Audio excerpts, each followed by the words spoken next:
that, enter our universities and enter our churches? We got in trouble for that question. Somebody wrote that on a poster and posted it, and we were in a foreign country, and it ended up being on television. It was in the newspaper every day. Oh, goodness. That word treat. How do we treat? Which sounds kind of like a clinical term. Like, how do we treat psoriasis or something like that? Oh, okay. Right, but what you meant was, how do we interact with them?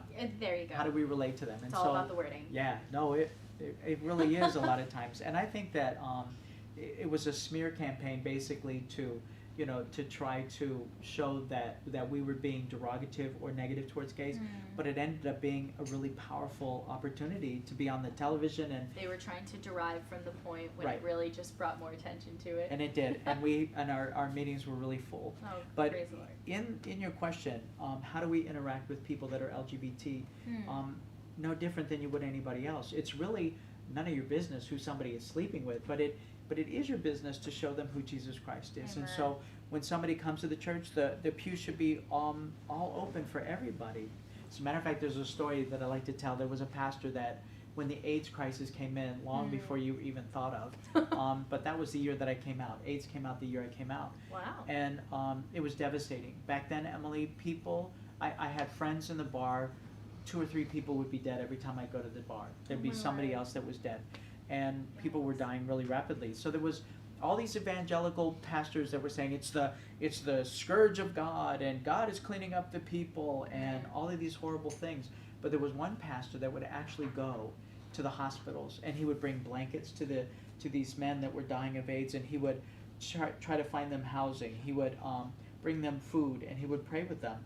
And so all of a sudden these people started coming to his church, and the parishioners got all upset, and they said, "Pastor, the gays are coming." And he said, "Yeah, they are, and let them have a seat with all the other sinners." And as he was bringing them into his church because he loved them, because he had compassion on them, he still held them accountable for the truth. And he said, "You're welcome to be here just like everybody else is."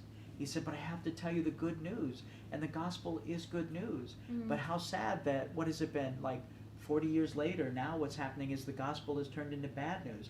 According to the LGBT promoting Christian groups, they're saying that even Jesus said hate speech.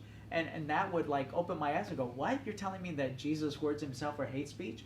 So they do not approve of when Jesus was talking to Mary Magdalene, that he said to Mary Magdalene, he says, "Neither do I condemn you," which they support. Yeah. But then when he said to Mary, but listen, go and sin no more, meaning don't do this because this is destructive to you and to others. Right. They're saying it's supposed to be good news, and now we've made it bad news when Jesus tells somebody not to sin. Wow. That's pretty... It's frightening. It is, yeah. It's Isaiah 5:20. It says where we call evil good and good evil. So what do you think are some of the biggest misconceptions when it comes to what it means to be, like, just the terms, gay, lesbian, like what do you think, if speaking to my generation and speaking to the church in general, like what are just a lot of misconceptions that you think that people have that should be corrected? You know what I mean? Yeah. The number one issue that's still in the church, and it's been a long time, and some of the attitudes in chapter 6, and they just the worst. That's right, and they put gay up here like that's the worst sin, that's the worst of the worst, and that anybody gay is this reprobate, and that there's no help for them, when really the church is struggling with the same issues. 62% of Christian pastors are struggling with a porn addiction. 3% of boys and only 17% of girls have never seen pornography. Let me tell you what's going on in the church. And our ministry goes international. We see the same things no matter where we go around the globe. And so to judge a gay person or to think that they're worse than somebody else is a huge misconception and a misrepresentation of the love of Christ. They did a survey in like Chicago, big city, and there's a lot of secular people there, and they said to these people, they interviewed them, and they said, what comes to your mind when I say Jesus Christ? Oh, Jesus was loving, Jesus was fair, he was so kind, he was generous and selfless. And so they understood who Jesus was, right? Right. Then they would ask him, they'd go, so what comes to your mind when I say Christian? And then they would say hateful, unfair, unloving, ignorant. I mean, all of these other adjectives that had nothing to do with how they describe Jesus Christ. All because... Isn't that something? All because the Christian church does not know how to treat people like people. Wow. You should tweet that. The Christian. Yeah, you should tweet that. The Christian church does not know how to treat people like people. Yeah, that's a bumper sticker, isn't it? Yeah, it is. Yeah. That's it's crazy.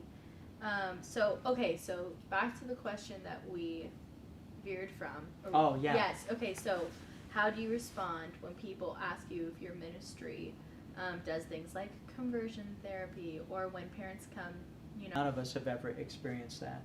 Now, there's pro-gay Christians that are saying or accusing coming out ministries of doing these harmful things, and they say that we cause young people to commit suicide, Oh goodness. and I think that it's just a smokescreen to try to get people to, you know, to become negative towards what we do accomplish. And, Right. and you know, it's interesting, conversion therapy are these harmful modalities like shock therapy that, you know, that are really abusive. I mean, it makes me like, breaks my heart to think about it. Right, you know? right. So we don't connect ourselves to anything like that. Mhm. And again, like I said, we're not talking about what the world can do. We're not just talking about making gay people straight and about making them change their behaviors. Mhm. That's do the same for you that he can do for me. Right. And so it's not a gay thing, it's a Right. sin thing. Yeah. But when we separate out one sin from another sin, and now Mhm. the term gay Christian is a really hot term out there, but you cannot put a sin temptation with the name of Christ.